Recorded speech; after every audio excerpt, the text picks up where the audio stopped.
आज 2 अगस्त सन 1984 हम हिंदी रंगमंच के सुप्रसिद्ध अभिनेता, निर्देशक और नेशनल स्कूल ऑफ ड्रामा के रिपर्टरी के निदेशक श्री मनोहर सिंह से बातचीत रिकॉर्ड कर रहे हैं।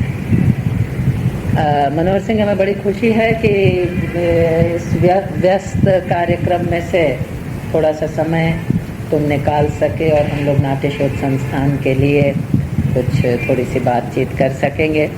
तुम्हें पता ही है कि नाट्य शोध संस्थान में जो डॉक्यूमेंटेशन का काम कर रहे हैं, आर्काइव्स जो एक बिल्डअप करना चाह रहे हैं, उसमें तुम सबकी बातें होना ज़रूरी है। और तुम्हारी बात होना ख़ास करके इसलिए हमको और ज़्यादा ज़रूरी लगता है कि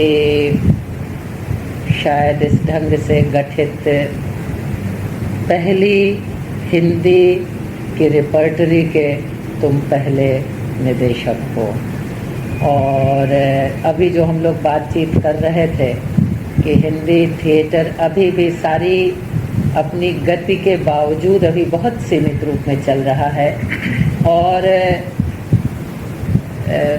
इसको अपने पैरों पर खड़े होना ही होगा, तभी इसका भविष्य होगा। ये सही है कि दुनिया में हर जगह किसी न किसी रूप में सहायता अच्छे थिएटर को दी जाती है, मगर हमें ऐसा लगता है कि अपने यहाँ ये इस सहायता के भरोसे, सहायता सीमित रूप में मिलती रहे, कुछ और अच्छा काम करने के लिए तो सहायता ली जाए, मगर रेगुलर नाटक करने के लिए हम लोगों को थोड़ा अपने पैरों पर खड़े होने की बात सोचनी चाहिए। माने दर्शकों की संख्या कम से कम और बढ़नी चाहिए।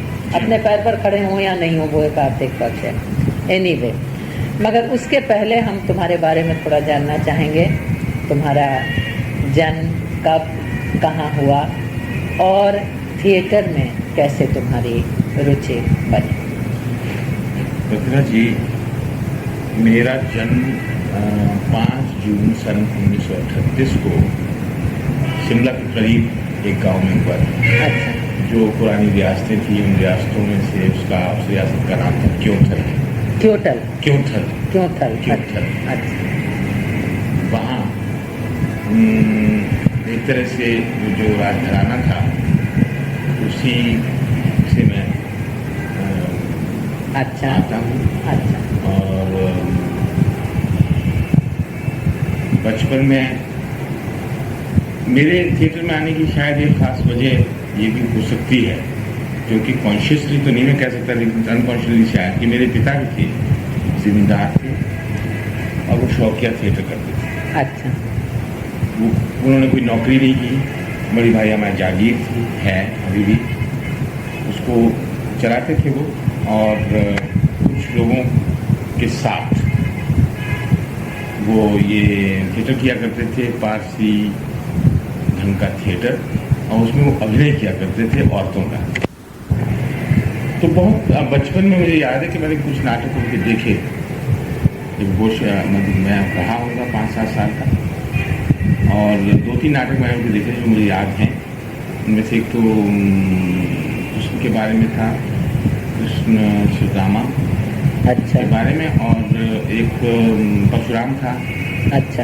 इस तरह के नाटक देखे जिनकी मुझे थोड़ी सी याद है कि मैं क्या बैठा, एक बालकनी में बिठाया, एक नीचे बिठाया। एक दफ़ा वो कृष्ण की बीवी बने हुए थे। अच्छा। और एक दफ़ा वो जमदग्नि की पत्नी बने हुए थे। अच्छा। शायद उसके बाद वो उनकी अच्छा, कैसा लगता था पिताजी को फीमेल रोल में देख करके? अच्छा करते थे, बड़े सुंदर लगते थे। अच्छा। बड़ी खुशी होती थी अच्छा कि हमारे पिता बहुत अच्छे अभिनेता हैं और वो भी अच्छा। गुड। काफ़ी वो पैसा वैसा लगाया उन्होंने, जो भी वो खेती से आता था मेरे ख्याल में वो नाटक में लगा देते, हमें तो मालूम नहीं। अच्छा। लेकिन बड़ा शौक था। अच्छा, तो वहाँ पर दर्शक लोग थे? अच्छा, मंच वगैरह कैसे वहाँ? मंच हॉल था? हॉल तो शिमला से हमारा गांव कुछ 7 मील के करीब है। एक नाटक तो मैंने उनका उस गेटी थिएटर में देखा था। कहाँ? गेटी थिएटर में, शिमला में। अच्छा। अच्छा। लेकिन आम तौर पे वो गांव में भी करते थे ना, तो वो जैसे ये पारसी थिएटर वाले बनाते हैं, स्टेज बनाई और कर्टन्स वगैरह सब कुछ वही स्टाइल। अच्छा, तो बाकायदा उनका नाट्य दल मैंने एक तो कोई ग्रुप जैसा बना रखा था? जी हाँ। वो शिमला हिल्स एडीसी कहलाती थी, जो कि बहुत पहले से बुखारी वगैरह थे उसमें। अच्छा। और वो तो पार्टीशन से पहले की बात है। तो काका बाबू होते थे, ललित बुखारी जो पाकिस्तान चले गए, वहाँ बाद में ऑल इंडिया धीरे धीरे रेडियो पाकिस्तान की डायरेक्टर जनरल बने। तो वही कंपनी मेरे ख्याल में आगे आती चली जा रही थी, जिसमें फिर ये लोग अच्छा। और मेरे ख्याल में अर्ली 50s में फिर वो बंदी हो गया उनका ग्रुप।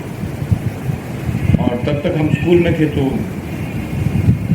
कुछ ऐसे ही शौक, एक उस तरफ कुछ रुझान रहा और स्कूल में नाटक में काम करना शुरू किया। मैंने तुमको तो रक्त में नाटक का प्रेम जो है कहते हैं, ये कहना बड़ा ऐसा लगता है, बहुत रोमांटिक सा लगता है।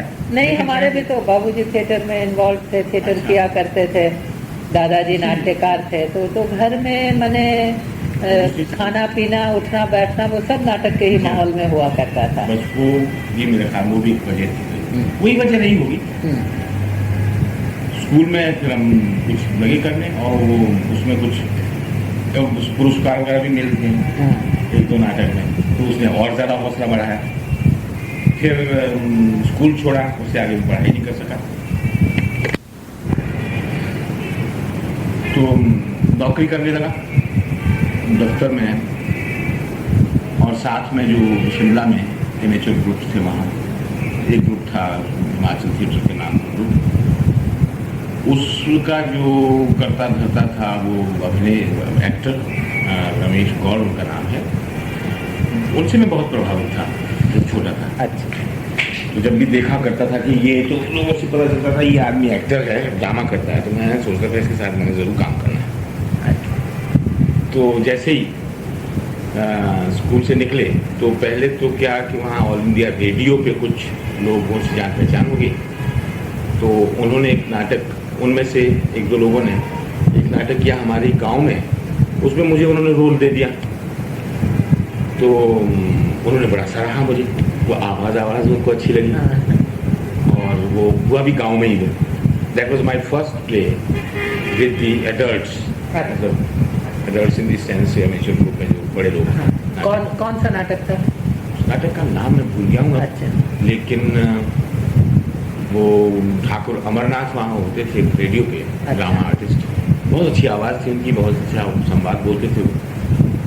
उन्होंने वो करवाया था वहाँ गाँव। अच्छा। नाम मुझे इस वक्त, हाँ, वो सत्यवान सावित्री। अच्छा। सत्यवान सावित्री में उन्होंने मुझे दिया था रोल, एक तो मंत्री का। अच्छा। और एक कोई और रोल था। अच्छा, दो रोल थे। बड़े इसमें शुरू किया और डबल रोल में आए। डबल रोल में आया और वो बड़ा विलेनिश सा कुछ रोल था, और मंत्री वाला तो काफ़ी उन्होंने अभ्यास करवाया मुझसे। उसके बाद उन्होंने मुझे रेडियो पे ऑडिशन दिलवा दिया। ये 57-58 की बात है। तो रेडियो पे नाटक करने शुरू किए। उसके साथ ही ये रमेश गौड़, जिनसे मेरी काफ़ी मुझे वो थी, मेरी इच्छा थी कि मैं इनके ग्रुप में ज़रूर काम करूँगा, जब बड़ों के साथ काम करूँगा। उनसे भेंट हो गई, उन्होंने अपने नाटकों में मुझे रोल्स देने शुरू किए। तो इस तरह से वहाँ शिमला में ये एक एमेच्योर थिएटर में शुरुआत हुई थी। तो वो रमेश गौड़ के साथ मैं गौड़ या कौल? गौड़, रमेश गौड़। अच्छा। रमेश गौड़ एक तो वो लेखक हैं दिल्ली में, इज अनदर पर्सन। वो दूसरे हैं रमेश गौड़। अभी तक है वो, काफ़ी हो गए। अभी तक वो थिएटर कर रहे हैं, उन्होंने सारी ज़िंदगी थिएटर ही किया। अब जिस स्तर का भी किया वो एक अलग बात है, लेकिन बहुत ही डेडिकेशन के साथ सारी ज़िंदगी उसमें लगा दी। बच्चों की पढ़ाई बढ़ाई जो भी पता नहीं कैसे उन्होंने किया है। और मुझे मालूम है कि थिएटर से उनको क्या मिलता होगा। नहीं, थिएटर से अभी जो स्थिति है उसमें तो कुछ भी मिलने की कोई बात नहीं। अच्छा। तो उनके साथ फिर वो कुछ ये सॉन्ग एंड ड्रामा डिवीजन के उनको कुछ प्रोग्राम्स मिलते थे, शोज वगैरह उनके साथ घूमना फिरना भी हिमाचल में, बाहर पंजाब वगैरह में जाता रहा। फिर सन 61 में हिमाचल गवर्नमेंट ने एक ग्रुप बनाया। अच्छा। उसमें उन्होंने कुछ पोस्टें निकाली ड्रामा इंस्पेक्टर्स की। वो बड़ा अजीब सा नाम लगेगा आपको ये, लेकिन उनका काम ये था कि ज़िले में एक होता था। अच्छा। कि उस ज़िले में कुछ ऑर्गेनाइज करेगा थिएट्रिकल परफॉर्मेंसेस, और कुछ पैसे वो ग्रुप्स को सब्सिडी के तौर पे दे के परफॉर्मेंसेस करवाएगा। तो उस वक्त मैंने 61 में मैं उसमें अप्लाई किया, सिलेक्ट हो गया, और साथ ही हिमाचल गवर्नमेंट ने स्टेट ड्रामा ट्रूप बनाया। अच्छा। 10-12 एक्टर्स उसमें रखे हो ना, 1-2 टेक्नीशियंस और मुझे उसके साथ अटैच कर दिया। अच्छा। वो शिमला से महासू जिला होता था, हमने तो महासू जिले का काम भी मैं देखूं, एक कोई और बिलासपुर जिला या 2 जिलों का काम देखता था, और साथ में वो स्टेट ड्रामा ट्रूप में। मगर ये शुरुआत तो बड़ी अच्छी तुम्हारी माने जिंदगी के शुरू में ही हो गई। हाँ, तो माने एक तरह से सच पूछो तो इस लाइन में जाने के लिए प्रोफेशनली इस लाइन को तुम लो, इसकी तो शुरुआत माने स्कूल खत्म करते ही करते हो गई थी। तो एक तरह से देखिए आपके वो प्रोफेशनली एक तरह से अगर लिया जाए तो मैंने शुरू कर दिया था। 23 साल के तुम रहे? जी हाँ। 38 का जन्म, 63 में 23 साल के थे। Very good. तो फिर वो उस ट्रूप के साथ तो रेगुलर प्रोडक्शन, रेगुलर प्लेस तैयार करना, अच्छा। और प्लेस के साथ कुछ फोक सॉन्ग्स, इस तरह के म्यूजिकल आइटम्स भी। ये सब वहीं शिमला में रहते? शिमला में रहकर। अच्छा। और सारे हिमाचल में गांव-गांव में हमको घूमना पड़ता था, क्योंकि वो था तो एक पब्लिसिटी डिपार्टमेंट का ही ड्रामा ट्रूप। हम उसमें वो नाटक वो करने पड़ते थे, सरकार की पब्लिसिटी करनी पड़ती थी। लेकिन तब तक हम शायद इतनी अवेयरनेस नहीं थी कि किस तरह का थिएटर होना चाहिए क्या। लेकिन वहाँ भी मैं और एक मेरा साथी और था, सुशील कुमार उसका नाम था, और एक हम दोनों के ऊपर था वहाँ आदमी, उसका नाम कालिया।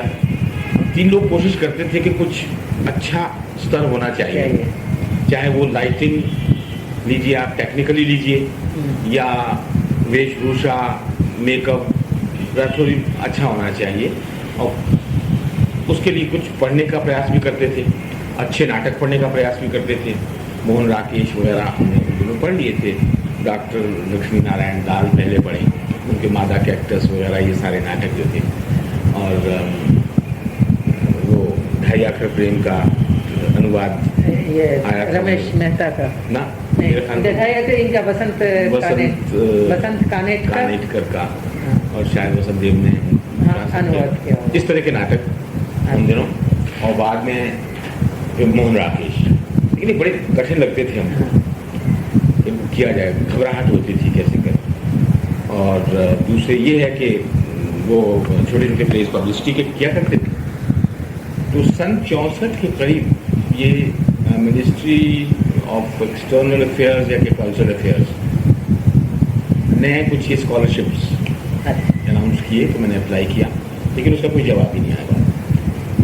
66 में मैंने और कोशिश की अप्लाई करने की वहाँ से, लेकिन मेरी एप्लीकेशन ही फॉरवर्ड नहीं किया NSD के लिए, क्योंकि उन्होंने कहा कि नहीं, आपकी जो ज़रूरत यहाँ है, आप हमारा ड्रामा ट्रूप फेल हो जाएगा, अगर आप चले गए तो हम आपकी एप्लीकेशन फॉरवर्ड नहीं करेंगे। फिर सन 68 में मैं दिल्ली कुछ ये ड्रामा दिल्ली किसी काम से है, हाँ हिमाचल डे पे वो कुछ, या किस डे पे वो कुछ ये जो बनते हैं ये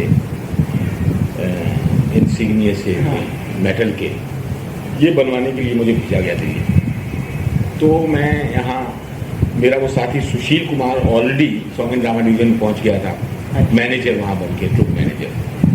तो ये कौशल है, JN कौशल को तो आप जानती हैं, ये वो दोनों मित्र बन गए थे यहाँ। तो मैं उनको मिलने गया सुशील को, तो वहाँ उन्होंने कहा भाई ये NSD के वो एडवर्टीजमेंट आया है, तुम अप्लाई कर दो। मैंने कहा हाँ मैं तो पहले भी किया था, लेकिन कैसे करूँ, मैंने तो इजाज़त नहीं ली है, ऐसी चीज़ों के लिए सरकारी नौकरों को इजाज़त लेनी पड़ती है। तो उन्होंने कहा तुम अप्लाई तो कर दो। और वहीं उनका वो दमनिया एक फोटोग्राफर था, उसने मेरी तस्वीर भी खींच दी, वो फॉर्म भी खुद ही ले आई, भरवा के वो वहाँ दे दिया। मैं जब शिमला वापस पहुँचा तो मुझे कॉल आ गई।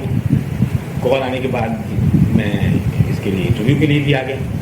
इंटरव्यू दिया तो शिमला पहुंचा, तो 2 दिन के बाद काजी साहब तो फ़ौरन भेज देते थे। 2-3 दिन के बाद मुझे सिलेक्शन लेटर मिल गया। अब ये हुआ कि मैं छुट्टी लूँ, क्योंकि मैं परमानेंट एम्प्लॉय हो गया था, कंफर्म था, तो 3-4 साल की मुझे छुट्टी मिल सकती थी। लेकिन चूंकि मैंने इजाज़त नहीं ली थी, तो ये प्रॉब्लम हो गई कि मैं कैसे, वो तो मुझे मेरे खिलाफ तो एक्शन हो जाएगा। लेकिन जो हमारे डायरेक्टर थे पब्लिक रिलेशन डिपार्टमेंट के, वो इतने अच्छे थे, मिस्टर मिट्टू HK मिट्टू, मैंने उनको कह दिया एक दिन घर पर गया, मैंने कि मैंने ऐसा ऐसा कर दिया है आपकी इजाज़त के बगैर, अब मैं ये ट्रेनिंग देना चाहता हूँ। तो उन्होंने कोई तरीका निकाल के कहा कि बहुत अच्छा है, wish you success, you go and do your training and he अच्छा। granted me leave. That Very is how I came to the national school. अच्छा अच्छा और फिर उसके बाद वापस जाने का फिर जाने की जरूरत नहीं। अच्छा, ये है तो 1968 की बात है, 8 तक की बात। 68 की बात है, तो नेचुरली 16 बरस हो गए। इस बीच में तुमने कौन कौन से नाटक किए और तुम्हारी दृष्टि में कौन कौन से प्रोडक्शंस महत्वपूर्ण रहे? इन 16 वर्षों हाँ नहीं, वो 68 से पहले नहीं, 68 से लेकर के या 68 से पहले के तो 68 से पहले विशेष कुछ नहीं रहा विशेष होगा, कुछ नहीं रहा। प्रचारात्मक काम जब करना हो तो। कुछ किए दूसरे नाटक। मगर ये कुछ चीजें उस फेज की तुम्हारी यदि कुछ कोई महत्वपूर्ण घटना हो, कोई बात हो तो। उस फेज में कुछ वहाँ के एक दो लोकल लोगों को लेकर उनके लिखे हुए नाटक में अच्छे लगे और वो उससे हट गए, जो एक शुरू से ही था दिल में कि नहीं, ये जो हम कर रहे हैं, ये ड्रामा यूनिट में आ गई, ये असल में हमको कुछ और सीखना है, कुछ आगे जाना है जरूर। अब पता था नहीं उस वक्त के वाकई किस तरह से ये साइंटिफिकली या ट्रेनिंग तरीके से किस तरह से नाटक होना चाहिए, डिज़ाइनिंग का क्या सेंस होना चाहिए, एक्टर को अपना रोल कैसे प्रिपेयर करना चाहिए, उतना वो नहीं था। तो इसीलिए कुछ प्रयास करते थे कि अलग तरह का ढंग को, अलग तरह का नाटक को अच्छा लिखा हुआ हो। तो उसमें 2-4 नाटक ऐसे किए ज़रूर थे, लेकिन वो उसी स्तर तक के थे, रमेश मेहता हुए या कुछ लोकल लोगों ने लिखे हुए।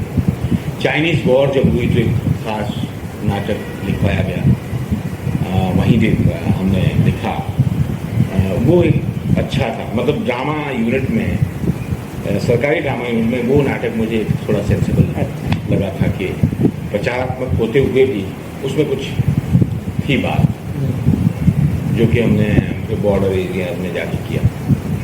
विशेष उससे ज़्यादा मेरे ख्याल में कोई ऐसा कुछ नहीं।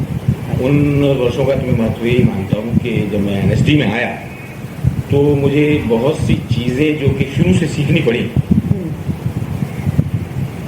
वो मैं प्रैक्टिकली कर चुका था और मुझे इतनी दिक्कत नहीं हुई उनको सीखने।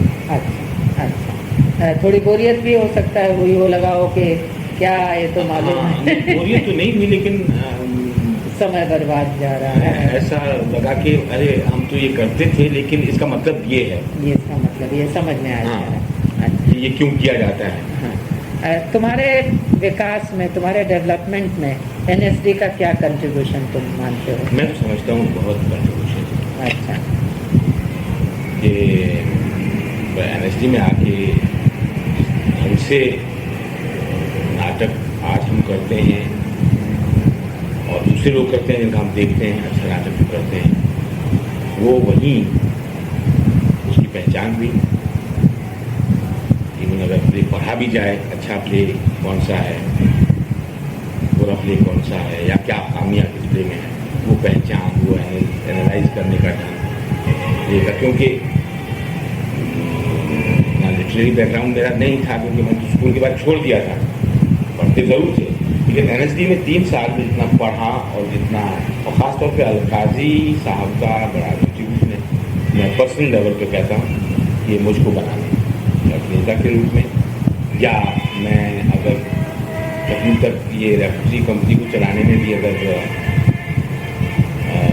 थोड़ा बहुत सक्सेसफुल हूँ, तो वो मेरे ख्याल में मैंने इतना ध्यान दिया है उनकी ट्रेनिंग या उनके तौर तरीके, जिस तरह से वो काम करते थे, उस तरह से मैंने बहुत सीखा है। अलकाज़ी साहब के वर्किंग के बारे में तुम कुछ बताओ ना, क्योंकि शायद तुम उन लोगों में से रहे हो जिसने काफ़ी लंबे अरसे तक, नहीं तो आमतौर पर तो स्टूडेंट करके 3 साल में निकल गए, हाँ। मगर तुम एज ए स्टूडेंट भी रहे और उसके बाद रिपर्टरी तुमने बिल्डअप की, तो काफ़ी 7-8 साल तक तो कम से कम तुम साथ में ज़रूर रहे हो। हाँ, मैं 68 से और 70 10 साल तक करीब करीब तुम रहे हो। शुरू में ही जब मैं फर्स्ट ईयर में ही आया तो मुझे काफ़ी महत्वपूर्ण रोल्स मिलने लगे, और सेकेंड ईयर में तो उन्हीं के साथ मैंने मेजर प्रोडक्शन किया, और खैर मेरे लिए उस वक्त बहुत ही बड़ा चैलेंज था और मैं उसको ठीक कर पाया। अच्छा, वो ओथेलो का प्रोडक्शन वो तुम्हारा था? मैंने जो देखा था वहाँ मेघदूत में मेरा वो प्रोडक्शन देखा हुआ है। जी हाँ। अच्छा अच्छा। और उस वक्त मैं बिल्कुल नया था, मतलब इतने बड़े रोल करने के लिए मेरे ख्याल में, और जो भी मैं कर पाया हूँगा थोड़ा बहुत, वो मैं तो बल्कि जब उन्होंने कास्ट अनाउंस की तो इमीडिएटली उनके चैम्बर में गया, मैंने कहा कि what have you done, I can't do this role, ऐसा तो मैं नहीं बोल पा रहा था उनसे, लेकिन मैंने कहा सर मुझे बड़ी घबराहट हो रही, इस रोल को मैं नहीं कर पाऊँगा। तो उन्होंने कहा नहीं, मैंने कास्टिंग की है, मुझे मालूम है आप कर पाएंगे, तभी मैंने आपको सिलेक्ट किया। I am very sure that you will be able to do it. उनके सक्सेस का सबसे बड़ा जो मेरे ख्याल में रहा था कि उनकी डेडिकेशन जो काम करने की थी, वो बहुत हाईली डेडिकेटेड स्टिल इज। कोई भी वो काम करते हैं उसको इतनी डेडिकेशन और इतनी लगन से करते हैं, और मेहनत, वो बहुत मेहनती आदमी है। जहाँ क्रिएटिवली अगर वो कहीं कम पढ़ते होंगे तो मेरे ख्याल में मेहनत उनको और आगे बढ़ाती है। तो हर तरह से वो जीनियस तो है, मैं मानता हूँ,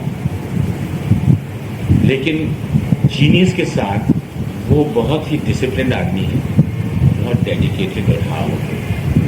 तो ये चीज़ें मैं उनकी देखा करता था कि वो कितने सुबह आ जाते हैं और स्टूडेंट्स के लिए आते हैं। वो सुबह अगर 7 बजे आते थे तो वो हॉस्टल में भी गए। हॉस्टल में कुछ लोगों को जो उनको लगता था स्टूडेंट वीक है उसको बुला देंगे, वहाँ पर नाश्ते के टेबल पर उसको पढ़ाएंगे।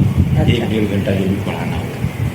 और रोज़ कोई ना कोई ऐसा होता था कि वो 7 बजे आकर पढ़ा रहे हैं, 8, साढ़े 8 से स्कूल में काम शुरू हो जाता था और रात तक वो स्टूडेंट्स के साथ ही लगे रहते थे। तो ये उनके काम में जो ये लगन थी, ये जो डेडिकेशन थी, ये इसने मुझे बहुत इंस्पायर किया। अच्छा, अभिनय खुद सिखाते थे अलकाजी साहब? काफ़ी हद तक। क्योंकि उनके साथ एक तो भाषा का प्रॉब्लम रहता रहा होगा थोड़ा, लेकिन भाषा के लिए मैंने देखा उनको, जब मैं 68 में आया था तो उनको भाषा काफ़ी अच्छी आती थी। लेकिन जो मुझसे पहले के लोग थे वो कहते थे कि उन्होंने खास बाकायदा जब वो NSD में आए तो उन्होंने टीचर लगा दिए अपने लिए। अच्छा। हिंदी और उर्दू सिखाने के लिए। अच्छा। और सन 68 के बाद मैंने देखा धीरे धीरे कि वो भाषा अच्छी बोल लेते थे, साफ बोलते थे। हाँ। दोनों ही भाषाएं, और समझ लेते थे। और सन 74-75 के आसपास या उससे थोड़ा पहले भी, तो जब हम बैठ के प्ले पे कुछ काम करते थे, पूरी कास्ट और कैसा बैठे हुए हैं और ट्रांसलेशन में या एडेप्टेशन में हमें कुछ लग रहा है, जब कोई ऐसा प्ले है कि वो ठीक नहीं हुआ है या कुछ उसमें सुधार किया जा सकता है, तो वो जिस तरह के सेंटेंसेस बताते थे कि ये ट्रांसलेशन होना चाहिए उसका। अच्छा। इतना एप्रोप्रिएट होता था। अच्छा। तो उसे लगता था कि भाषा की समझ इनको समझ है, काफ़ी आ रही है। अच्छा, अलकाजी साहब की वर्किंग का पैटर्न क्या था? मैंने जैसे हमने यहाँ पर देखा बहुत से लोग हैं वो तो पूरा नाटक पहले विजुअलाइज कर लेते हैं इन ए वे, और तब फिर रिहर्सल में जाते हैं। रिहर्सल के पहले मूवमेंट्स वगैरह करीब सब दिमाग में क्लियर होते हैं। Well plan chopped out production working of. कुछ लोग जो हैं वो रिहर्सल के दौरान ही वही बैठ करके सामने करते हैं। हाउ अलकाजी साहब यूज्ड टू वर्क? मेरे ख्याल में जो उनके दिमाग में काफ़ी प्ले शुरू करने से पहले मेरे ख्याल में काफ़ी स्टडी करते थे प्ले कि उन्होंने क्या करना है उसमें।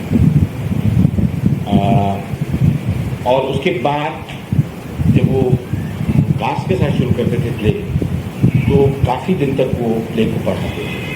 अच्छा। और प्ले का मीनिंग जो है सीक्वेंस बाय सीक्वेंस या यूनिट वाइज ब्रेक करके प्ले को उसका पूरी तरह से मतलब पूरी कास्ट में, इसमें वो काफ़ी देर लगाते थे।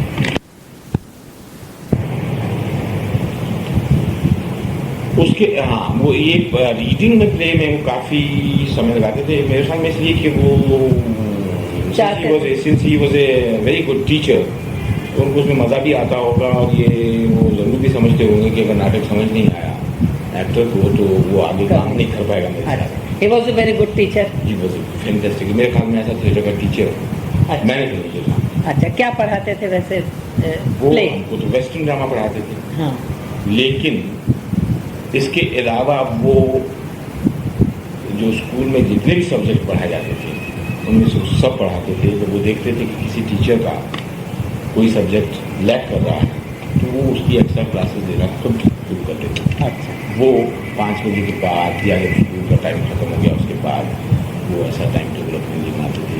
उसमें डिज़ाइनिंग की क्लासेस, कॉस्ट्यूमिंग की क्लासेस, या इंडियन ड्रामा की भी उन्होंने क्लासेस की, स्पीच की क्लासेस, उन्होंने खुद कई दफ़ा देखा कि उनकी अच्छा, स्पीच कैसे ले पाते थे? How could he manage speech?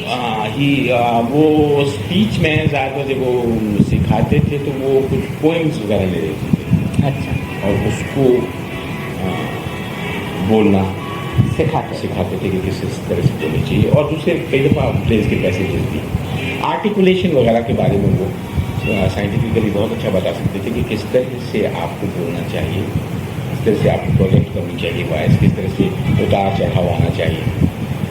अच्छा, एक बात बताओ, कई बार ये जो सवाल सामने हम लोगों के आते हैं कि ज़्यादातर इन लोगों की कम से कम ट्रेनिंग तो वेस्टर्न लैंग्वेज को लेकर के वेस्टर्न उससे हुई, और हर भाषा की अपनी एक प्रकृति होती है, अपना नेचर होता है, अपनी इमेज है। तो उसको ये जो वेस्टर्न ढंग से ट्रेंड लोग थे वो कैसे इसको कन्वे कर पाते थे? कोई प्रॉब्लम होता था के साथ? मुझे तो कोई प्रॉब्लम नहीं हुआ, हो सकता है लोगों को प्रॉब्लम हुआ हो। मेरे ख्याल में अगर आप चाहें तो आप उस वेस्टर्न मेथड को थोड़ा सा मॉडिफाई करके आप अपने इक्विवेलेंट कुछ ट्रेनिंग के तरीके ढूंढ सकते हैं। प्रॉब्लम ये रही है अभी तक भी कि कोई स्पीच का जब भी कोई स्पेशल क्लासेस किसी को देनी होती है तो कोई बाहर से बुलाना पड़ता है। हमारे यहाँ कोई इस तरह का टीचर स्पीच का है ही नहीं। अभी तक नेशनल स्कूल ऑफ ड्रामा में स्पीच का टीचर नहीं है कोई जो स्पीच सिखा सके। नहीं, मगर एक बात, अब तो 20-25 साल हो गए नेशनल स्कूल ऑफ ड्रामा के, तो वहाँ से जो विद्यार्थियों ने शिक्षा प्राप्त की है और उसके बाद जो काम कर रहे हैं, क्या उनमें से कई लोग करवा सकते हैं, हो सकता है। जैसे कि मैं करवा सकता हूँ, अगर मैं स्पीच का टीचर बन जाऊँ में, मेरे ख्याल में मैं एक अपना तरीका निकालूंगा जो मैंने सीखा है या जो मेरा अनुभव है, उसके आधार पर मैं एक अपने थिएटर का तरीका निकाल सकता हूँ कि स्पीच हमको कैसे सीखनी चाहिए और दूसरी आवाज़ हमको कैसे अपनी सशक्त बनानी चाहिए, और जो फ्लेक्सिबल वो आवाज़, तो तरीका निकल सकता है। लेकिन अब ऐसे लोग आगे आते नहीं हैं, और पता नहीं यहाँ आपके यहाँ कैलकाटा में कुछ इस तरह के लोग हैं जो सिखा सकते हैं। खैर ये मास्टर्स तो सिखा ही सकते हैं, शंभू मित्रा हुए, उत्पल दत्त हुए, या कोई दूसरे जो अच्छा अभिनेता है। पता नहीं, हमको कुछ इस बारे में कहना बड़ा कठिन है। वैसे तो लोग यही कहते रहे कि रविंद्र भारती में रह करके भी प्रैक्टिकल ट्रेनिंग जो होनी चाहिए वो उस तरह से नहीं हो पाती है। पहले तो नहीं ही हो पाती थी, अब तो शायद थोड़ी बहुत हो रही है। पहले तो लोगों का कहना है कि बहुत ही कम हुई। अच्छा, अब जो पुराने लोग हैं या हम ही लोग हैं, अब थिएटर में आवाज़ प्रोजेक्ट करना हो तो कर ही लेते हैं, बड़ा से बड़ा ऑडिटोरियम, भगवान ने गले में आवाज़ दी है, जोर दिया है, चले जाते हैं। मगर सच पूछो तो कोई उस तरह की ट्रेनिंग या क्यों या नहीं कुछ हो रहा है तो उसको कैसे करने से वो सुधर सकता है, ये सब की तो जानकारी नहीं है। लेकिन कर सकते हैं अनुभव के आधार पर निकाल सकते हैं। आप अगर चाहें आप कर सकते हैं, I'm sure कि आप कर सकते हैं। मैं आपको आज की बात बताऊं, वहाँ हॉस्टल में एक फुटबॉल टीम ठहरी हुई है। अच्छा। सिलेक्शन हो रही है वहाँ इसके लिए, ये एशियन गेम हो रही, एशियन फुटबॉल टूर्नामेंट हो रही।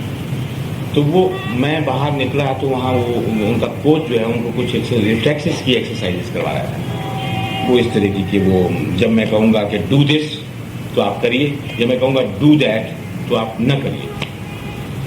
तो वो इस तरह से कर रहा है, डू दिस तो सब ऐसा करते थे, डू दिस सब ऐसा करते थे, डू दैट अगर किसी ने कर दिया तो वो फेल होता है, उसको निकाल देता था। तो मैंने कहा कि कितनी अच्छी एक्सरसाइज है एक्टर के लिए, रिफ्लेक्सेस के लिए। तो मैंने अपने एक्टर्स को इकट्ठे कर दिया वहाँ पर। मैंने कहा चलो मैंने भी एक एक्सरसाइज देखी इधर की, उनको बड़ा आनंद आया और वो खुद ही कहने लगे this such a good exercise for reflexes, क्योंकि एक्टर के लिए तो ये बहुत ज़रूरी है कि क्विक रिफ्लेक्सेस रिएक्शंस के लिए। अच्छा, अब हम लोगों का है तो वो ट्रेनिंग के हिसाब से नहीं है, ऑटोमेटिकली है ना। लेकिन रिएक्शन के लिए, रिफ्लेक्स के लिए किसी को कहना नहीं पड़ता है, ऑटोमेटिकली देयर। तुम कुछ बोलोगे तो रिएक्शन होगा ही होगा, रिफ्लेक्स एक्शन होगा ही होगा। आज जो है थिएटर में बहुत यंग लोग आ रहे हैं जो कि 3 साल के भीतर, जैसे NSD का इंस्टीट्यूशन है या दूसरे कहीं जहाँ 2 साल की ट्रेनिंग है, 1 साल की ट्रेनिंग है।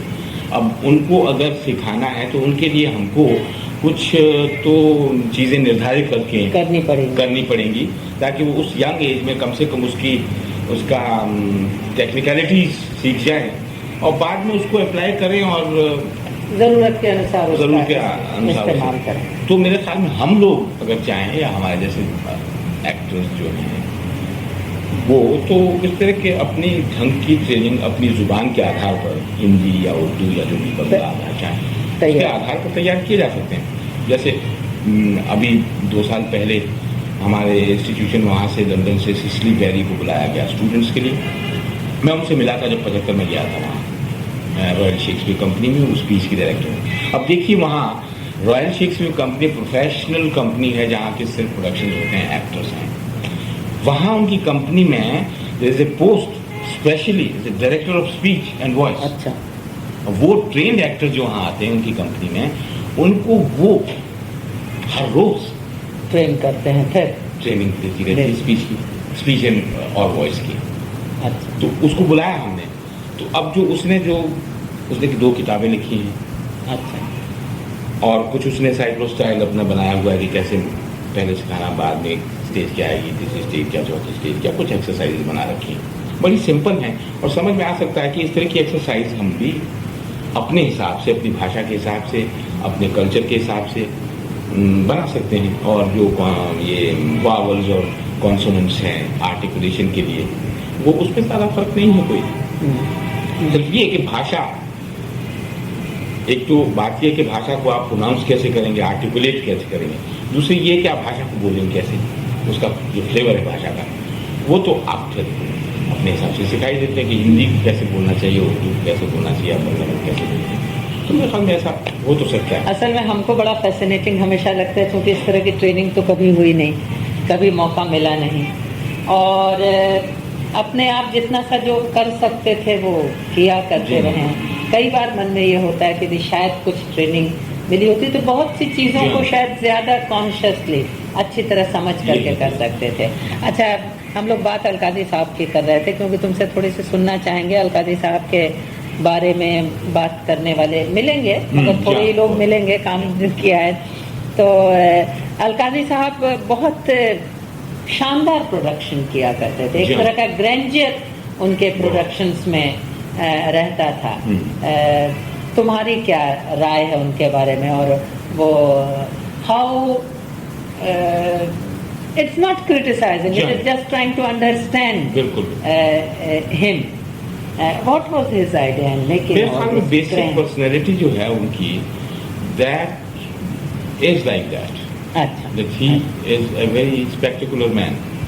वो बहुत बड़ा काम, अगर वो फर्ज किया एक काम आप उनको बता दें, आज उनको अगर बुलाया जाए फिर से कि जी आप रेफ्टी कंपनी के साथ एक प्ले करिए डायरेक्ट, तो वो कहेंगे नहीं मैं एक प्ले नहीं करूंगा बल्कि उसके साथ मैं कुछ और भी करूंगा। वो एग्जीबिशन जोड़ देंगे, वो कुछ और जोड़ देंगे, वो 4-5 चीजें और हो जाएंगी and it will become a big project.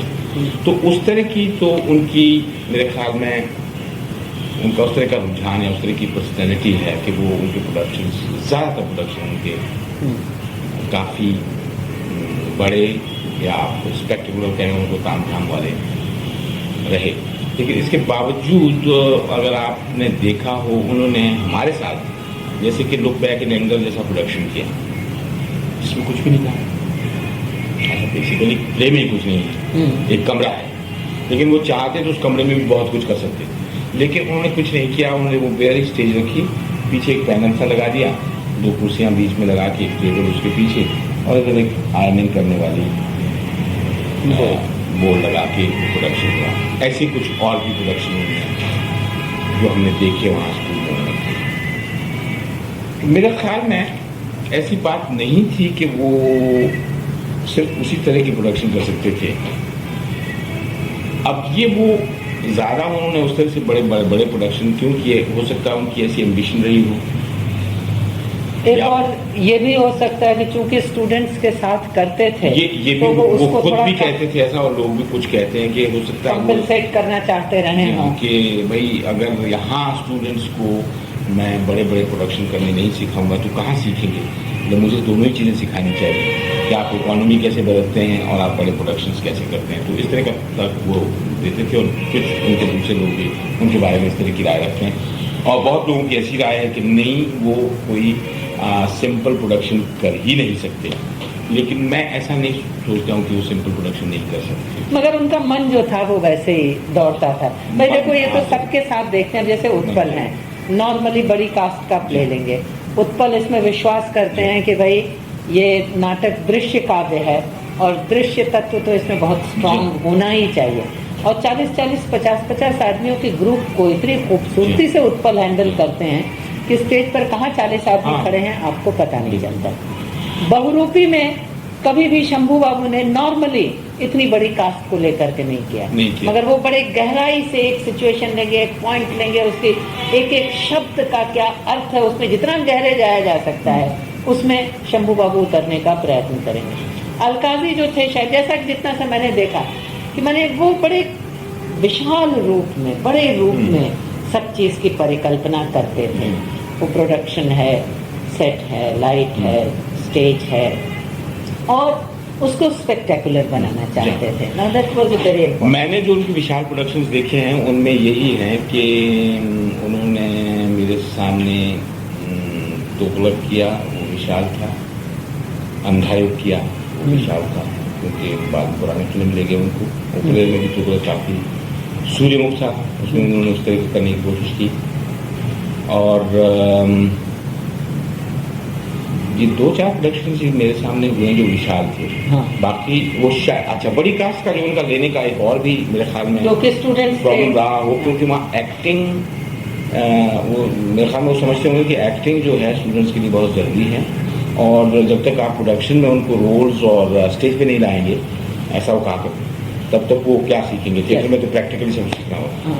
तो अब जहाँ 50-60 स्टूडेंट्स होते थे उन दिनों 3 में, तो उनको सबको अगर एक प्रोडक्शन में साथ उन्होंने लेना है, और ये तो मानना पड़ेगा कि उस दौरान अलकाजी साहब के साथ स्टूडेंट्स ने बहुत सीखा, बहुत ज़्यादा, मतलब मेजर ट्रेनिंग जो है वो उन्हीं से सीखते थे लोग। बाकी भी लोग भी अच्छे थे, मैं ये नहीं कहता कि आज भी हम कहते हैं, जब आज टीचर्स को देखते हैं NSD में, तो मैं खुद कहता था कि जो पुराने हमारे टीचर थे, चाहे शीला जी थी या पांचाल थे या वो थे, वो much better than these new people now, बहुत अच्छे थे।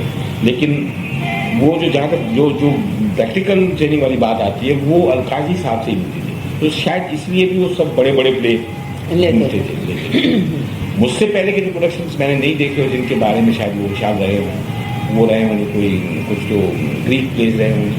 भाई एक तो एडिपस था उनका, वो प्रोडक्शन देखा था, नहीं उसको तो विशाल बिल्कुल नहीं कर सकते। कम से कम यहाँ जो कर गए थे हमारे 64 के फेस्टिवल में, एडिपस लेकर के आए थे, उसमें तो कुछ नहीं किया था, केवल एक शायद वो पिलर था और एक थान लाल मखमल का आया था, और बस वो उसको यूं करके एक लटका दिया गया था, इसके सिवा स्टेज पर और कुछ नहीं। Most simple production. और अंधायुग की मैंने पहली प्रोडक्शन जो उन्होंने वहाँ कहीं फिरोजशाह कोटला में की थी, हाँ, फिरोजशाह मैंने नहीं देखी है, आषाढ़ का एक दिन मैंने नहीं देखा है, और कुछ इब्सन के उन्होंने प्लेस।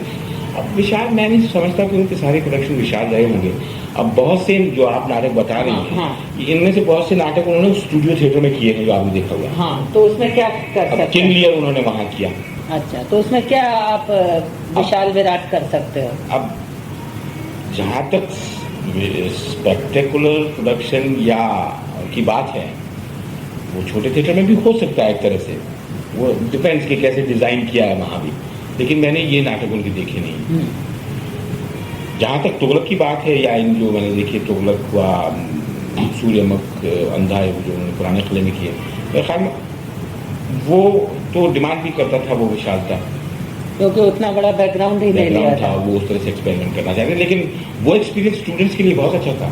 और वो काम, मगर एक बात और भी बताएं कि वो उस लेवल पर परिकल्पना और एग्जीक्यूशन अलकाजी साहब ही कर सकते थे, और कोई दूसरा कर नहीं सकता। अभी हमारी हिम्मत नहीं हो रही है, लोग इतना पूछते हैं, अब मेरी हिम्मत नहीं हो रही कि मैं उस स्टेज को दोबारा लगाऊं, वो उखाड़ दिए हमने। अच्छा। और वहाँ ये प्लेस दोबारा करूँ, अब ये इनको रिपीट करूँ मैं वहाँ पर, तो चलो कर भी सकता हूँ, लेकिन I should be able to do something new there.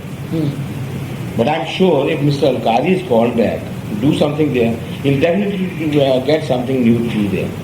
वो वो बात जरूर वो कुछ 2 3 4 चीजें वो ढूंढेंगे जो वो कर पाएंगे वहां पर। इमेजिनेटिव माइंड था, बहुत बहुत इमेजिनेटिव माइंड उनका रहा हुआ है। मैं कई दफा सोचता भी हूँ कि उनको कहा जाए, बुलाया जाए कि भाई आप जरा उसको और यूज कीजिए। मगर अब तो सुन रहे हैं कि आजकल तो वो थिएटर से काफी वैसे नाराज से ही हैं। मैंने नाराज है, नाराज भी होंगे, या ये है कि तकलीफ, एक आदमी एक चीज को बहुत जब प्यार करता है, रहता है, छोड़ के जाता है तो फिर वो तकलीफ तो उनको हुई जरूर। हाँ, और उन्होंने उसके बाद किया भी कुछ नहीं, बड़ी मुश्किल से हमने तुगलक जब डिसाइड ही हो गया कि जाना है वहाँ फेयर में, फेस्टिवल में, हाँ, तो मैंने सोचा कि मुझ पे डाले सारे कमेटी वाले कि आप तैयार कीजिए। तो मैंने सोचा कि अलकाजी साहब की प्रोडक्शन मैं कैसे तैयार कर सकता हूँ। मेरी अपनी सोचने, मैं अपने ढंग से सोचता हूँ। 10 साल पहले प्रोडक्शन हुआ है, कैसे मैं वही तरीका उसी तरह कर सकता हूँ उसको। बड़ी कोशिश करके हाथ जोड़ के इस तरह से उनको 15 दिन के लिए मैंने बुलाया था और उन्होंने थोड़ा बहुत सुनो। उन्होंने कहा मैं ये प्रोडक्शन तुगलक मैं करूँगा दोबारा, मैं वो ही नहीं कर सकता हूँ।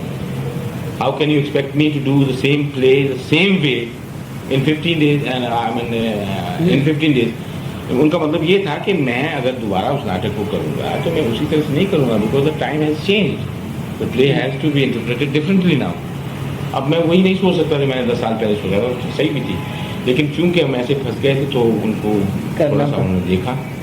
लेकिन उन 15 दिनों में उन्होंने अब अगर वो जो वर्जन हम कर रहे हैं तुगलक का, जो इंडोर का है, it has a tremendous change as far as the characterization of Tughlaq is concerned and the interpretation of the play is concerned. वो ऐसे माहिर है कि वो पता नहीं चला मुझे कैसे उन्होंने चेंज कर दिया है पूरा। अच्छा, अच्छा। और जब परफॉर्मेंस उसके हुए तो लोगों ने कहा कि भाई this is totally change kind of interpretation of the play.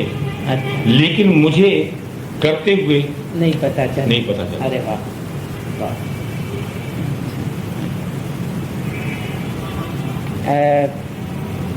National school की ट्रेनिंग का तुम क्या कंट्रीब्यूशन मानते हो इंडियन थिएटर के डेवलपमेंट में?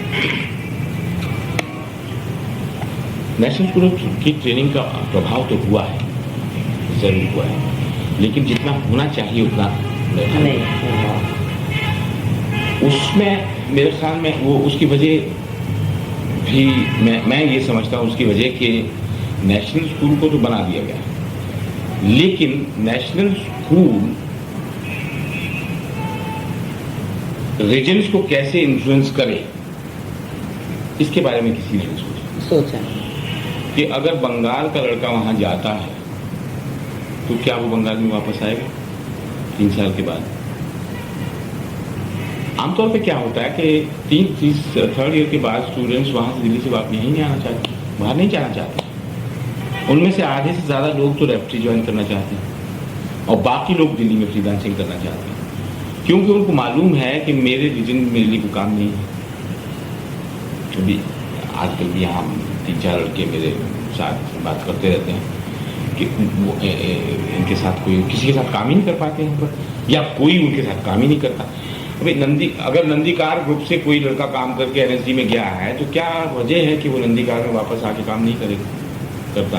तो ये कुछ प्रॉब्लम है कि रीजन से गया हुआ लड़का बाद में जब रीजन में वापस आता है तो उसको जो वहाँ के थिएटर के लोग हैं वो इस तरह से देखते हैं कि ये तो NSD का है, वो उस रीजन का ही नहीं रह जाता। अच्छा, मतलब लोग ये अच्छा, this is very strange thing, ये तो NSD आइट है।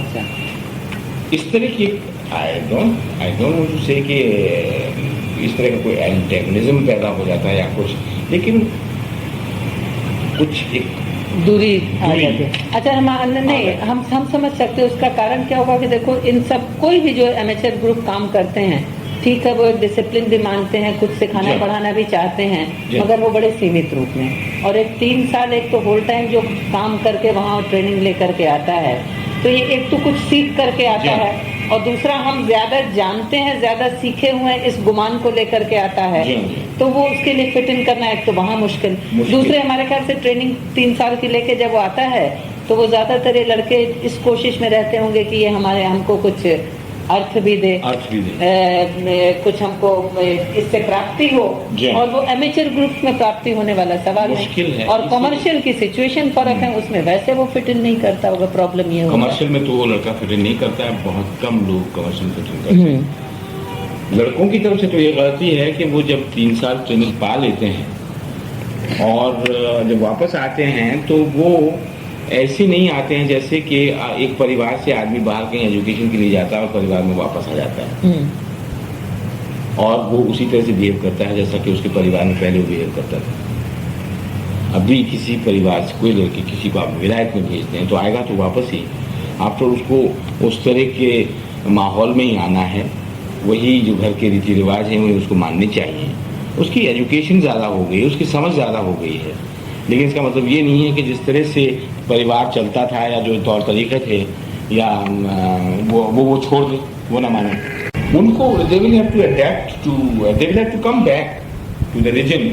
They will have to be trained like that you have to go back and you have to do the theatre, the kind of theatre those people are doing. But you are more educated, technically more equipped. आपको उस theatre को थोड़ा lift करना है या थोड़ा सहायता इस तरह से करनी है कि उसमें जो बातें वो नहीं कर पाते हैं वो आप उनको दीजिए। असल में हमारे ख्याल से सब में वो प्रैक्टिकल प्रॉब्लम तो आएंगे, क्योंकि जो पुराने ऑलरेडी यहाँ जमे जमाए लोग बैठे हैं, डायरेक्टर लोग बैठे हैं, अब वो उनको भी तो उतना ही ओपन माइंडेड होना चाहिए ना कि एक नया लड़का आया है तो ये जो कुछ सीख के आया है इसका फायदा हम लोग उठाएं। दोनों ही बातें मैं सोचता हूँ कि दोनों ही तरफ से कुछ इस तरह की रिलेशनशिप मैं सोच रहा था स्कूल को बनानी चाहिए इस तरह से कि कुछ लोगों को मेरे ख्याल में लोकल ग्रुप्स जो कि स्कूल के साथ कोऑपरेट कर सकते हैं, कुछ ऐसी रिलेशनशिप बननी चाहिए कि वो स्टूडेंट्स को आप भेज पाएँ 1 साल के लिए। जैसे अप्रेंटिस फेलोज 4th ईयर में लोग जाते हैं, उनको बाहर भेजने का कुछ है नहीं, अगर स्कूल कुछ ऐसा बनाए कि वो वहाँ जाएं और कहें भाई अच्छा 1 साल तो रखिए आप इनको, विल पे 800 रुपीज़ और 600 rupees per month, please let him work with you, not as a director in any capacity. हमारे ख्याल से अब ये चीज़ चूंकि सामने अब 20-25 साल बाद ये अब समस्या के रूप में सामने आ रहा है, तो इसका समाधान भी कोई ना कोई कुछ सोचना पड़ेगा कि ट्रेनिंग लेने के बाद लड़के अपने रीजन में लौट करके आए और आकर के कुछ यूजफुल करने के लिए उनके पास काम रहे। पता नहीं आप क्या सोचती हैं कि ये क्या वजह है इसकी? पता नहीं, मैंने मनोहर कभी बहुत गंभीरतापूर्वक इस बारे में सोचा नहीं, इसलिए कि उस तरह का न तो नेशनल स्कूल से संपर्क रहा, न हमारे संपर्क में लोग आए। हम लोगों के यहाँ आसपास श्यामा जैन नेशनल स्कूल की स्टूडेंट रही हुई हैं। एक तरह की सिंसियरिटी, डिसिप्लिन और ट्रेनिंग का असर हम उनमें पाते हैं और ऐसा बहुत कम लोगों में देखने को मिलता है जिस तरह से, जिस निष्ठा के साथ वो काम कर पाते। अच्छा, ये कुछ व्यक्तिगत स्वभाव पर भी निर्भर कर सकता है, मगर हम ये मानते हैं कि उस स्वभाव के साथ वो 3 साल की ट्रेनिंग उनकी निश्चित रूप से काम कर रही है जो कि उनमें है। एक और लड़की पपिया बोस बोल करके आई थी, मगर वो बस थोड़े ही दिन रही, उसके बाद उसको ऑल इंडिया रेडियो में नौकरी मिल गई, वो चली गई। ये समस्या तो थोड़ी सी रहेगी, क्योंकि वो 3 साल नेशनल स्कूल में जिस तरह की ट्रेनिंग, जिस तरह के वातावरण में, जिस तरह के सुविधाओं के साथ जो मिल रही है, वो वापस आकर के आदमी फिट इन करने के लिए उसको उसकी चौथाई सुविधा भी यहाँ उपलब्ध नहीं है। तो वो प्रॉब्लम जो है वो एक बहुत बड़ा, कैसे वो सॉल्व किया जाए। नेशनल स्कूल में आप बड़ा से बड़ा प्रोडक्शन प्लान कर लीजिए और वो प्रोडक्शन हो जाता है, न वहाँ जगह का अभाव हो पाता है, न वहाँ पैसे का अभाव हो पाता है, और कुछ कोई प्रॉब्लम ही नहीं है, आप कर लीजिए और वो देख करके आता है। यहाँ आने के बाद कहाँ सुविधा मिलेगी कि आप 40,000 रुपये खर्च करके सेट आप प्लान कर लो।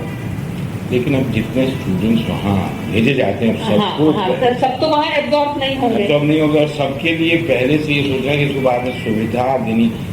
एक बात समझ में ज़रूर आती है और जिसके लिए कई दफ़ा हम लोग और तमाम भी लोग अब भी कह रहे हैं, सेमिनार में भी कहा गया होगा कि कुछ रीजन्स में फैक्ट्रीज खुलनी चाहिए, कुछ सरकार अगर इस तरह या NSD की कुछ एक्सटेंशंस हों कम से कम कंपनीज ही खुले ताकि वो स्टूडेंट्स वहाँ से आके कि यहाँ पर काम कर कि सके। उनका एनएसडी में ट्रेनिंग दी, चलो भाई वहाँ आप रेफ्री है, आप यू आर एम्प्लॉयड दिया एक्टर के तौर पे या डायरेक्टर के तौर पे आप कुछ।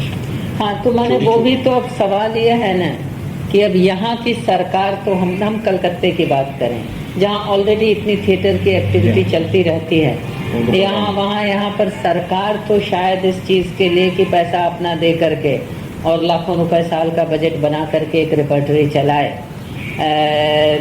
ये निश्चित है कि वो प्रोडक्शन यहाँ जो कमर्शियल स्टेज पर प्रोडक्शन हो रहे हैं उससे निश्चित रूप से बहुत फर्क प्रोडक्शन होंगे जो कि नेशनल स्कूल के प्रोडक्शन जैसे हम लोग देख रहे हैं आज तक।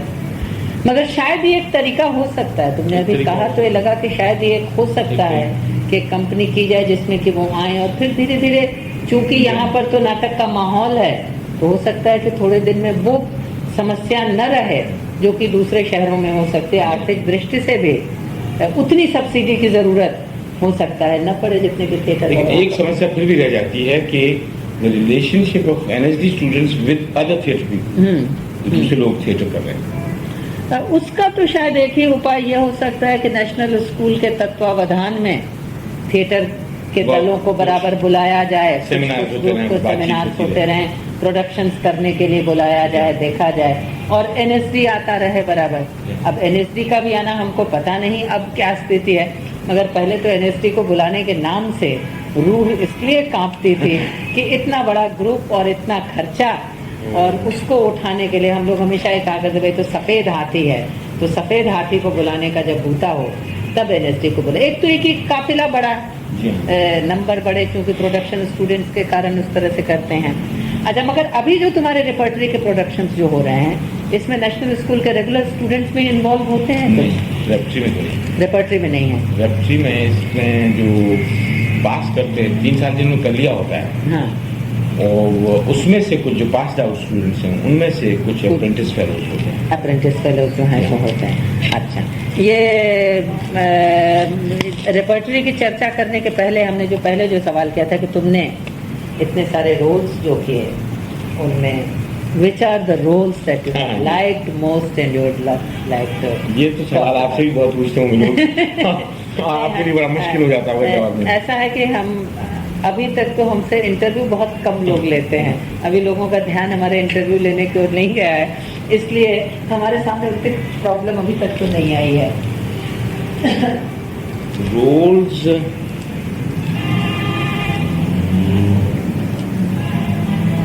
मेरे ख्याल में I can't pinpoint one role, but no, but you can pinpoint a few. There have been Tughlaq definitely, because एक तो मैंने बहुत दिनों तक किया इसको, और पात्र भी ऐसा है कि वो बहुत कॉम्प्लेक्स कैरेक्टर है, कॉम्प्लेक्स है और हावी हो सकता है, अच्छा भी लगता है, काफी अच्छा लगता है करते हुए। इसके अलावा was it quite different from Om's Tughlaq? The production I saw Om Shukuri, तो वो मेरा देखा हुआ, तुम्हारा वाला नहीं देखा। आपने उसका पहले वाला देखा होगा जब उसने पहले किया था 65 के करीब। नहीं, मैंने बाद वाला देखा जब यहाँ कलकत्ता में ले आए थे वो लोग करने के लिए, and I think it must have been in 70s sometime. वो जब गण देवता किया था, गण देवता किया था, कंजूस किया था, तुगलक किया था, 3 प्ले यहाँ कर गए थे। बैनर शायद देशांतर का अनाउंस किया था, मगर वो उसी दौरान शायद मैंने भी देखा है। उससे तो बहुत डिफरेंट। अच्छा, वो इतना उनका अच्छा नहीं था प्रोडक्शन। अच्छा। एक तो ये था शायद कि वो जब अलकारी साहब का प्रोडक्शन हो रहा था अपने थिएटर में, याद है वो 2-3 दफा देखने आए, और वो शायद कुछ ऐसा दिमाग में उनके आ गया कि नहीं मुझे कुछ थोड़ा अलग करना है। अच्छा, तो हमने IFX में देखा था मैंने, अच्छा, काफी डिफरेंट, ऐसा लगा कि डिफरेंट किया गया। अच्छा। तुम्हारा तो फिर कभी होगा जब और मौका मिलेगा तब आपने तो देखा नहीं, देखा, तुम्हारा वाला नहीं देखा। बहुत खिंच गया मैं थोड़ा तंग भी आ गया हूँ। अच्छा, अब लगता अच्छा है वैसे उठे, मुझे बहुत अच्छा लगता है, नाटक है अच्छा, और लोग के चेहरे अच्छा।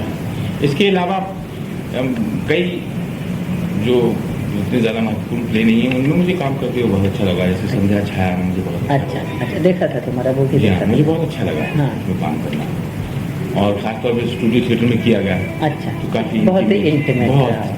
मतलब तो ये बड़ा फर्क पड़ता है। हाँ।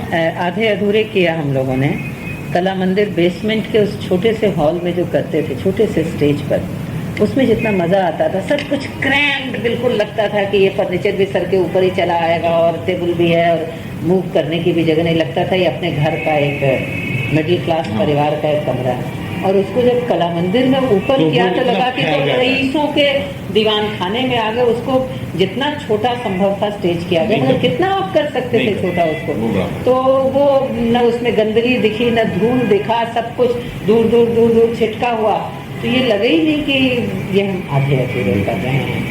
तो वो तो उसमें तो बहुत ही अच्छा लगा, I can well understand that कि उसमें तो इसके अलावा रसगंध में मुझे बहुत अच्छा। अच्छा लगा। दांतों में प्ले किया था पैसा, अच्छा। वो मुझे बहुत अच्छा लगा, लेकिन अच्छा। उसके परफॉर्मेंसेस बहुत कम हुए, अच्छा। और बड़ा अच्छा प्रोडक्शन भी बहुत अच्छा था, डिजाइन दांतों की मौत ना, हमारे ख्याल से हमने देखा था तुम्हारे में स्टूडियो थिएटर में ऊपर देखा था। नहीं, वो नीचे हुआ, वो कमानी नीचे हुआ, हुआ। दैट वाज अ बिग अच्छा। प्रोडक्शन, दैट वाज तब नहीं अगेन देखा। One another spectacular production which I saw. तो वो नहीं देखा होगा, फिर नाम सुना होगा, उस दिन समय चर्चा रही होगी। अच्छा, आधे अधूरे हाउ डू यू, अच्छा हाँ, मुझे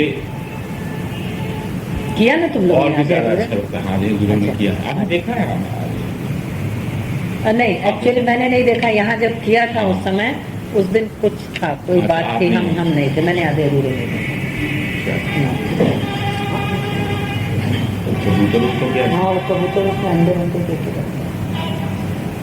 आधे अधूरे मुझे और भी ज्यादा अच्छा लगता है, बहुत मुश्किल है वो नाटक, सावित्री के लिए भी, महेंद्र लाल के लिए अच्छा तुमने लगा। तो चारों रोल किए होंगे, मुझे अच्छा लगा उसमें करना, बहुत आनंद आया। मगर वैसे लोगों की एक क्रिटिसिज्म थी उसके बारे में कि वो जो बीच में म्यूजिक दे करके जो हम्म, cut cut cut cut Style के करके बारे में। अलग किया था, वो लोगों को बहुत आपत्ति थी, अच्छा, बहुत आपत्ति। अच्छा, वो डायरेक्शन इसका था ना, अमाल का था? अमाल का था। अच्छा, प्रोडक्शन अमाल का था। हाँ। लेकिन वो हुआ क्या कि वो एक्टर कोई और कर रहा था, राजेश विवेक कर रहा था, अच्छा और उसकी परफॉर्मेंस भी हो चुकी थी, अच्छा और जब उसकी रेगुलर परफॉर्मेंसेज होनी थी तो 1 महीने बाद, उससे 8 दिन पहले वो छोड़ के चला गया, अच्छा, और मुझे 8 दिन में वो रोल तैयार करना पड़ा। अरे बाप रे, अच्छा अब चूंकि मैं प्रोडक्शन में था, मैं वो कट क्योंकि उसमें कट में था मैं अच्छा। एक्चुअली, अच्छा। फिर इम्प्रोवाइज कर रहा था, मैं चैंडा वैंडा बजा रहा था उसमें कोरस में। तो हमारे ने कहा कि आप ना करो, तो ये है कि मैंने देखा वादा कैसे वो कर रहा है, कैसे वो करवा रही है उससे, तो उसी के आधार पर 8 दिन में आधे अधूरे का वो तैयार करना मेरे ख्याल में आधे अधूरे is actors play, it's an actress play, but it needs and I got 6 weeks, और जो भी रिहर्सल उसने 1 महीने की करवाई थी, पूरी तो शायद भी ज़्यादा उसमें सेटिस्फेक्शन होती। उसके बाद बहुत परफॉर्मेंसेस किए उसके, सावित्री का किसने किया था? इसने सुरेखा ने, सुरेखा। सुरेखा ने अच्छा किया था। हाँ। नहीं, ये दोनों लड़कियां तो तुम्हारे रेपर्टरी में, दे आर रियली जेम। और सुरेखा भी टिकी हुई बहुत है अभी, ये भी हाँ, ये वरना फिल्मों में चले जाते हैं, उनको भी ऑफर्स आते हैं। दोनों की शादी तो नहीं हुई है शायद? सुरेखा आगे बहुत तो married। सुरेखा मैरिड है। She's got a son. अच्छा अच्छा, तुम्हारे ये रेपर्टरी की वर्किंग में प्रॉब्लम्स तो जरूर होंगे, या क्या माने अच्छे पॉइंट्स हैं? What is making you happy about it and what makes you unhappy about it at times?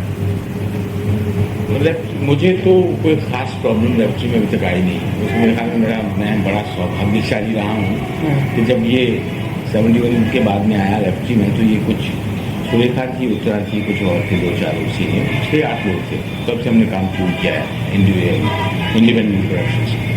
उसके बाद ये एक हार्डकोर ऐसा बना जिसमें 2 लड़कियाँ भी हैं और कुछ और सीनियर लोग, कि वो काफ़ी डेडिकेटेड और डिसिप्लिन रहे, और इस तरह की कोई बात खुराफात दिमाग में इनके नहीं आती कभी, जिससे मुझे बहुत ही खुशी है, और मुझे वो कोशिश नहीं करनी पड़ती।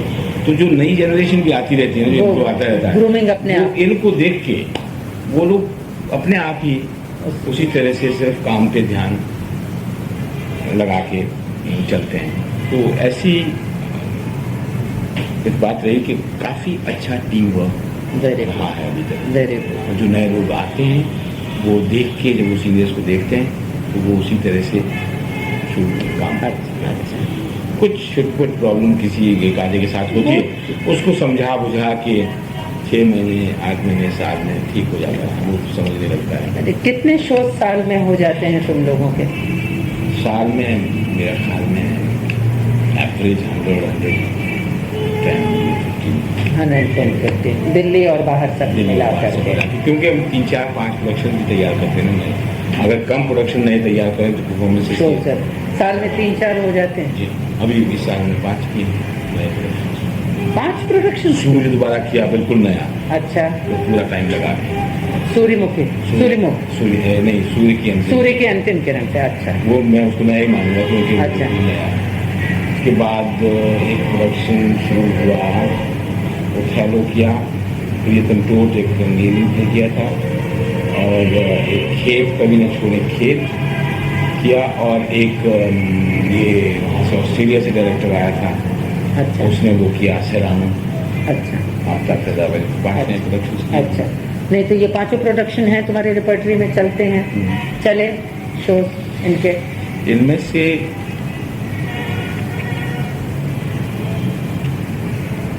ज़्यादा शो अभी किए नहीं हमने, लेकिन जितने किए हैं वो तो चले हैं। अच्छा। लेकिन मुझे नहीं लगता कि वो खेत चलेगा अच्छा काफ़ी ज़्यादा, क्योंकि वो पंजाब अच्छा के रूरल पंजाब बेस्ड है, और उसमें आज कोई पॉलिटिकल प्ले है। अच्छा अच्छा। और इस तरह के कंटेंट वाले प्लेस आजकल लोग ज़्यादा पसंद करते हैं, लेकिन वो कर चलेगा जैसा भी, उसमें कमियां भी होंगी तो भी लोग देखने आएंगे। वो गांव की पॉलिटिक्स और इस तरह की चलेगा तुम बोल रहे हो? चलेगा, खूब अच्छा, चलेगा। सिरानो जो है वो कुछ परफॉर्मेंसेज और होंगी उसकी उससे ज़्यादा ऑडियंस नहीं होगी। नहीं मगर हम ये कह रहे हैं कि 4 और 5 नाटक करते हो, कुल 100-110 शो हो पाते हैं, तो इसका मतलब है कि एवरेज एक नाटक के 25-30 शो एक साल में 20 शो तो हर नाटक की जरूर करते ही, 20 शो करते ही हैं मिनिमम 20 शो। अच्छा उससे आगे जो चल जाए हाँ। उसको चलाते रहते हैं, अदरवाइज अच्छा। उसका क्या अतीत और भविष्य रहा चेरियों के बगीचे का? चेरी के बगीचे की ऑडियंस थिन होती गई, आपने देखा? हमने देखा। कैसा लगा? देखा। देखो ऐसा था कि उसमें नाटक बेसिकली सारा मिला करके मन को तो छूता है, नाटक है छूने वाला, वो तो छुएगा, पढ़ेंगे तो भी छुएगा। बाकी का उसमें ऐसा लगा कि थोड़ी एक्सरसाइज थोड़ी ज्यादा हो गई, it was little too much, यहाँ वहाँ वहाँ। अच्छा उसमें भी कोई ये लगा कि इतना सारा, अच्छा माइक का इस्तेमाल करना पड़ा नेचुरली, कमरा बंद करके, हाँ उससे डिस्टर्बेंस हमको लगा कि डिस्टर्बेंस उससे ज्यादा। अच्छा मगर यदि सेट उस तरह का बनाओगे, कमरे बनाओगे, तो फिर शायद वो प्रॉब्लम तो रहेगी। अच्छा मगर बाहर जो सीन किए उसमें तो माइक नहीं सभी में किया था ना, पार्टी वाले में भी माइक वो किया हुआ था।